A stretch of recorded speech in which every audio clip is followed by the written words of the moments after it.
के next topic परिमेय और अपरिमेय संख्याओं के बारे में जानेंगे। अब बिना किसी देरी के हम आज का सेशन स्टार्ट करते हैं। परिमेय संख्या यानी कि रेशनल नंबर ऐसी संख्याएं जिन्हें हम P/Q के फॉर्म में यानी रूप में लिख सका जा सकता है, जहाँ P और Q पूर्णांक होते हैं। पूर्णांक हमारी वह संख्याएं होती है 2, 3, 4, 5, -2, -3 और ये सब इनफाइनाइट तक जा सकती, किंतु हम इंटीजर्स को पॉइंट में नहीं लेते हैं और Q की वैल्यू कभी भी 0 नहीं लिख सकते। मुख्य विशेषताएं सभी पूर्णांक परिमेय संख्याएं होती, क्योंकि हम इनके नीचे 1 लगा के इनको P/Q के फॉर्म में लिख सकते हैं। इनका दशमलव प्रसार डेसिमल या तो शांत होता है या अनवांछनीय आवर्तित होता है, यानी कि नॉन रिपीटेड। उदाहरण में 3/4 0.5.333, क्योंकि दशमलव के बाद की जो डिजिट है वो रिपीटिंग है, तो वह एक परिमेय संख्या होगी। -7 इसके नीचे हम 1 लगा के इसको P/Q के फॉर्म में लिख सकते हैं। 22/7 भी एक परिमेय संख्या है। अब नेक्स्ट हम आते हैं अपरिमेय संख्या यानी कि इर्रेशनल नंबर ऐसी संख्याएं जिन्हें हम P/Q के रूप में नहीं लिखा जा सकता है, वह हमारी अपरिमेय संख्या होती है। इसकी मुख्य विशेषता दशमलव प्रसार हमेशा अनावर्ती यानी कि नॉन रिपीटिंग, नॉन टर्मिनेटिंग होता है। यदि किसी संख्या का वर्गमूल स्क्वायर रूट जो है पूर्ण संख्या नहीं है, तो वह निश्चित रूप से अपरिमेय होगी।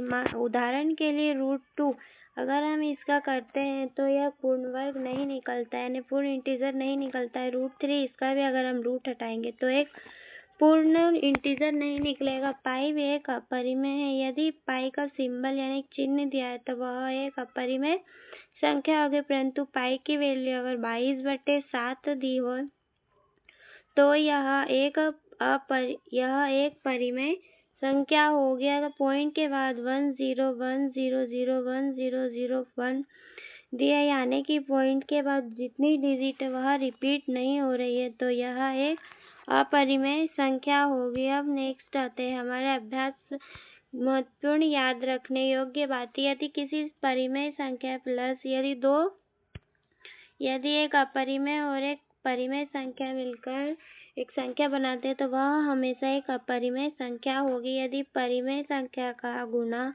हम एक अपरिमेय संख्या शून्य को छोड़कर करते हैं तो वह भी अपरिमेय संख्या होगी।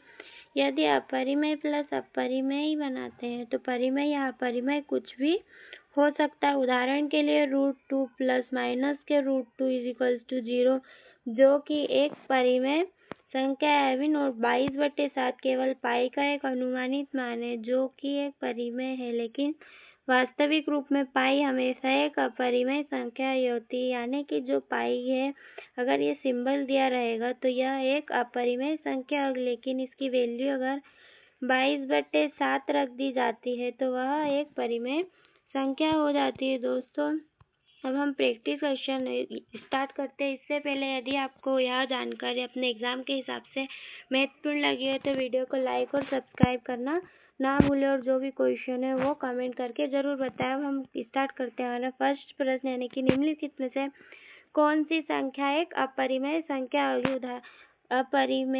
अपरिमेय पूछिए हमें यहाँ पे, तो अगर √16 अगर हम इसका रूट हटाएंगे तो एक पूर्ण इंटीजर प्राप्त होता है, जो कि 4 है। और पाई के अभी हमने पढ़ा, यदि सिंबल दिया हो तो यह एक अपरिमेय संख्या होगी, तो हमारा आंसर होगा सी। मतलब 22/7 एक परिमेय संख्या है। पॉइंट के बाद अगर कोई सी डिजिट अपने आप को रिपीट करती यानी कि दोहराती, तो वह हमेशा एक परिमेय संख्या होगी। अब नेक्स्ट प्रश्न पे आते हैं महत्वपूर्ण, कि नेक्स्ट क्वेश्चन है √4 प्लस √9 एक परिमेय संख्या है। तो ऑप्शन हमारा ये हाँ यानी कि यस। यदि √4 को अगर हम रूट हटाते हैं तो वो 2 आएगा, और अगर √9 का हम रूट हटाते हैं तो वह 3 आएगा। तो इनको जोड़कर हमारा एक पूर्ण इंटीजर बनता है, यानी कि 5। अगर हम इसको 5/1 यानी कि P/Q के फॉर्म में लिख सकते हैं, तो यह एक परिमेय संख्या होगी। अब नेक्स्ट प्रश्न है हमारा, निम्नलिखित में से कौन सी एक परिमेय संख्या, आप क्वेश्चन को पढ़ेंगे कि क्या पूछा गया है। परिमेय संख्या है, यानी कि बाकी की जो 3 होंगी वह परिमेय संख्याएं नहीं होंगी। तो हमें वही फाइंड करना है कि √5, अगर हम इसका रूट हटाएंगे तो हमें एक पूर्ण इंटीजर नहीं मिलेगा। यहाँ ऑप्शन सी में दिया, अगर पॉइंट के बाद तो 1 to 1, यानी कि पॉइंट के बाद जितनी भी डिजिट है वो अपने आप को रिपीट नहीं कर रही, तो यह भी एक अपरिमेय संख्या होगी। √2, यानी कि इसका अगर हम रूट हटाएं तो एक हमें पूर्ण इंटीजर नहीं मिलेगा, तो यह भी एक अपरिमेय संख्या है। तो ऑप्शन हमारा भी होगा। हम ऑप्शन एलिमिनेट करके भी हमारा आंसर निकाल सकते हैं। अगर √25 का अगर हम अंडर रूट यानी रूट हटाते हैं तो वो हमारा 5 होगा, जो कि एक परिमेय संख्या है। अब नेक्स्ट क्वेश्चन पे आते हैं। निम्नलिखित में से कौन सी एक परिमेय संख्या है? √2 जो कि एक अपरिमेय संख्या है। √3, 1, 4, 1, 5, 9, यानी कि इसके पॉइंट के बाद के जो डिजिट है वो अपने आप को रिपीट नहीं कर रहे हैं, तो यह भी एक अपरिमेय संख्या है। और पॉइंट के बाद 7575 जो कि अपने आप को दोहरा रहा है यानी रिपीट कर रहा है, तो यही हमारा आंसर होगा ऑप्शन डी, कि यह एक परिमेय संख्या है। नेक्स्ट क्वेश्चन पे आते हैं। यदि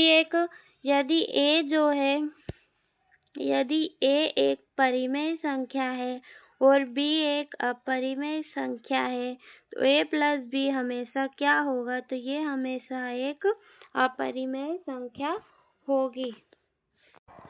मैथ टाइम वीडियो पसंद आया हो तो ज़रूर करें वीडियो लाइक करें, कमेंट करके बताएं, शेयर करें, चैनल को सब्सक्राइब करें, घंटी दबाएं। Join the math time family, get the latest update, connect with us today. ताज़ा अपडेट के लिए आज ही जुड़े।